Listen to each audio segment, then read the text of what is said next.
کدو ها پګ مې اورې وای بینډۍ وسی دا هغه ته ګوپې ته به یو شعر ووایه دواړه به په ګډ ورته کړېلي کړېلی زده ده او زه به ما کې دا منځ کې ونیسم لول دې دی وای دادا په زما ګوپای جانانه نن دې خرم نن دې است اچوما واه واه واه واه واه د سپین خورم ټول وي واه واه واه هر دې خرم دې است اچوما واه واه واه واه یو چکچا وعلیکم السلام السلام علیکم اوه راغی اگر راغی ټینډر الله لیمبو دې لیمبو کریلا دې پرې خدا کرونا خو نه دی جوړ تا لیمو پکای رالی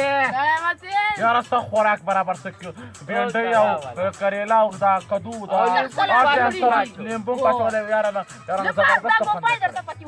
نه نه سره ته خوند کې سره الکه د ګوپی بیغ به ایستا چو یاره نه نه زمو واسطه ګوپای خوري مې څه منګه درو خبر تفریق دی مړه یار وای لیمبو شهر شپ خبر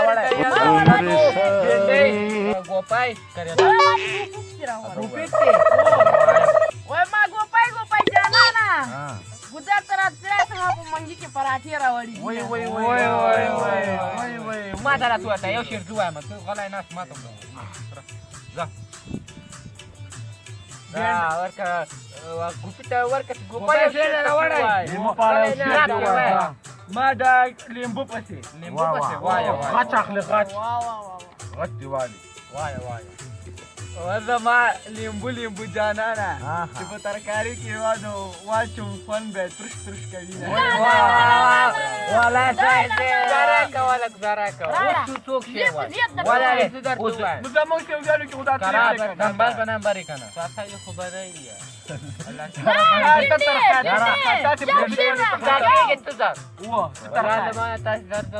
یو ټوکه ورته وایم بینډۍ وای تا پاړه ده وای مړه وای کنه سهار وختي یو سړی لال باغ ته دکان ته چې هغلته بینډۍ واخلي بس دا دکاندار نه په بینډۍ ته پاشي ورکوله دا څومره وروسته څه دا هغه ورته ویل د سړي دا بینډۍ دې په وش راغلی یو 2 کیلو ماته راکړه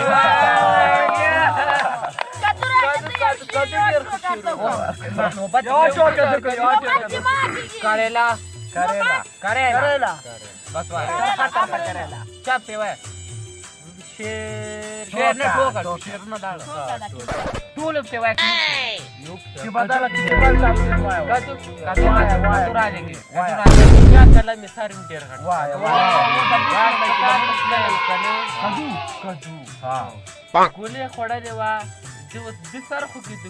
ګولې خوړل وغه نفس کړي وا ورته راغله سره نو خوي ګولې خو دي نه ځان سر سره سر سیړل و چې څه ګولې ګولې به سر به خسي یو میاشت هغه دې وکړه په وای ګوپایا وایا وچه بینډۍ تخې وای زه به شعر وایم د لیمبو پسې الله جامې دې راکړه نکړې په قسم په خدای لره شیرانه تور به یاره بینډۍ هم جاویا خو زه به دا چې دا مې چې زه به د لیمبو پسې یو ټوکه د لیمبو پسې ټوکه چاپ څنګه د لیمبو پسې لیمبو درالی وای زه ما او لیمبو په لار روان او لیمبو ویلي چې زه د افغانستان باچا سم نو زه به د افغانستان نه سمه دوبۍ جوړه کړم لیمبو ویلې او ما ورته وویلې چې ته دې ورې سپلې او بوټ شم کا بیا به حبیبی الکه دا دې دوبۍ شي یو شعر درته وایم زه به یو ټوکه زده کړم وای یو هلک مکتب ته تللی و مکتب نه چې راغلی یو مورې کدو زوی ورته ویلي شکرې پاخه دي مورې ورته ویلي چې زویه ما خو کدو پوخ ده هغه ورته ویلي چې چرګ به دې مورې پوخ که نه که مورې ورته ویلي چې زویه کدو اوه ورځې په خېټه کې سنا وایي زویه ورته ویلي مورې چرګ دې وایي کنځلې دې کولی چې چرګ وایي ما وی تا دا یو وخت چې مکتب ویلې ما او دا کالج کې تلو نه ما سره شخړه غلای زما کریلم کالی کدو وځي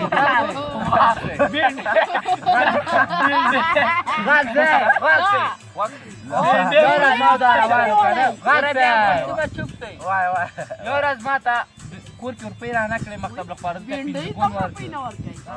یو ورځ ما د کور کې روپۍ نه وې را کړې که نه کدو دو ته پنځه ګون ورکړه ده نه ما لاره تلو ما لیدلی چې دا ما پښه پیښې وه هغه ښه ناوخته سو چې نه ده راواخېست ما راواخ جب بیا چې مکتب ته لاړو چې مونږ ته یې را استاد ورته ولې ناوخته سوې ما ورته ویل ما ده نه پنځه ګون ورکړو ده ورته ویل ده ته ورته ویل تاسو دغه څه شي ورکړو ده ورته ویل ما نه پنځه ګون ورکړو ما درته ته به شي ناوخته سوې ما ورته ویل ما پښه پیښې وه د خدای په امان نور به یو شعر به زه د لیمبو پسې نور به دی یو درنو اورېدونکو نور نو بس دا موږ ډېرو ټوکې او ډېر شعرونه تاسو ته ویلې نور نو موږ به خپل بېګۍ وکړو کار سم سره ور واچو ور وابچو د خدای په امان نور نو خوښ بای بای